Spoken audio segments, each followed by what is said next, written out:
Red Wings tonight playing at Edmonton. Second half of the schedule, it's not the second half, but the post-All-Star break half of the schedule to me is extraordinarily interesting because the Red Wings open up with two of the better teams in the West over 3 games. Vancouver, Edmonton, and Vancouver again. And they acquitted themselves nicely with a win over Vancouver to open the second half 4-3 in overtime.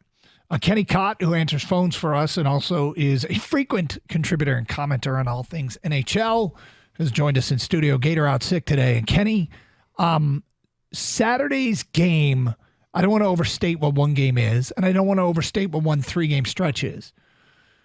But if they do well here, Vancouver, Edmonton, Vancouver, I really get the sense that it signifies this team means business, and it's no longer about if they're going to make the playoffs. I think they start thinking about we're battling for seeding.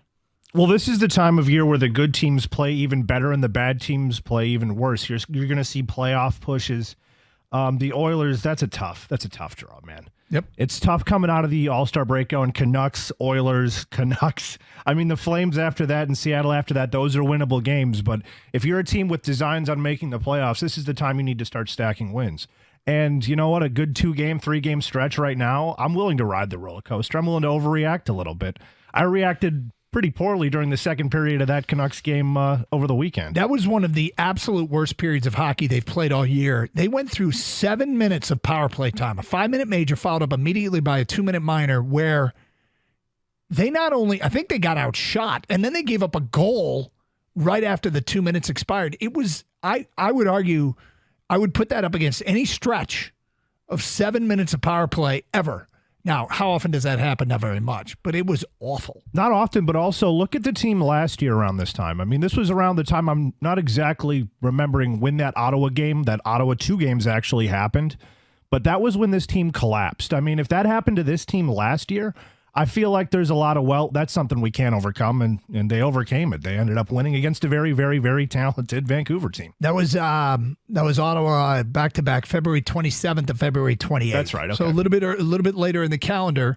But with that said, the addition of DeBrincat has paid dividends without question. He's been slumping though. Well, hopefully, it's a concern. Yeah, his signing was listed as the number one. I can't remember what website it had as the number one free agent acquisition, or I'm sorry, number one offseason move. Yeah.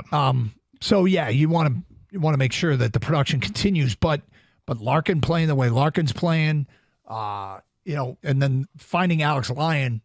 Alex Lyon has been a godsend. Alex Lyon, he wasn't our starter at the beginning of the season. It was Husso. Husso gets banged up.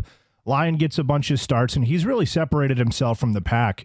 It feels like a bunch of teams this offseason could have had Alex Lyon, Sure. and now there's a ton of teams that desperately need goaltending. I'm not saying move Alex Lyon, by the way. I'm just saying that we were extremely fortunate to be able to make such a valuable pickup, and he's been paying dividends tremendously the last, let's say, month or so. We've really found out who our starting goalie is. Yeah. And that's no shade on Ville Husso. He's been fine, but I'm much more comfortable with him as a backup now. So what happens here trade deadline, assuming that they stay? Because I feel like there's 3 directions this can go. They can collapse in the next 3 weeks. They can take off in the next 3 weeks, or they can continue, probably more realistically, winning enough to fend everybody off and be one of these wild card teams. I mean, I just get the sense you got one of the higher scoring teams in the league, but they give up goals. I mean, is it a blue line move? It's a blue line move. I don't think, because now it was either a blue line move or we need a new goalie because we don't have any goaltending. I think that has been reasonably fixed, would you say? I think it's a blue line move. The name that I had my eyes on always has been Chris Tanev in Calgary. He's a lockdown defenseman. He's more of a long-term solution if you decide you want to trade and then pay him. But it definitely needs to come at the blue line because if I have to watch Petrie anymore, I'm gonna lose it. Is Tanev realistic? I mean, is he going to be the most coveted player? He is. He will be one of the most coveted defensemen coming out of this trade deadline. But you know what? You picked up Alex DeBrincat. Your goaltending is working. You didn't do this just to, maybe we'll miss the playoffs. I think this is a year where you're like, I don't know if we're going to make a real cup run. I don't know if we make it out of the first round alive. But you didn't do this just to fall short and sell at the deadline. I feel like Tanev is the kind of movie maker. It's where if in the next 3 weeks they assert themselves kind of to the point where it's not if they're going to make the playoffs. It's let's see the Red Wings make a postseason run, because I think you're going to have to pay a steep price. You will. And that's fine, but that it almost like their play has to dictate that this is the move that you make. Their play would have to dictate it, but I mean, look at the stretch coming up. This month is actually very Jekyll and Hyde.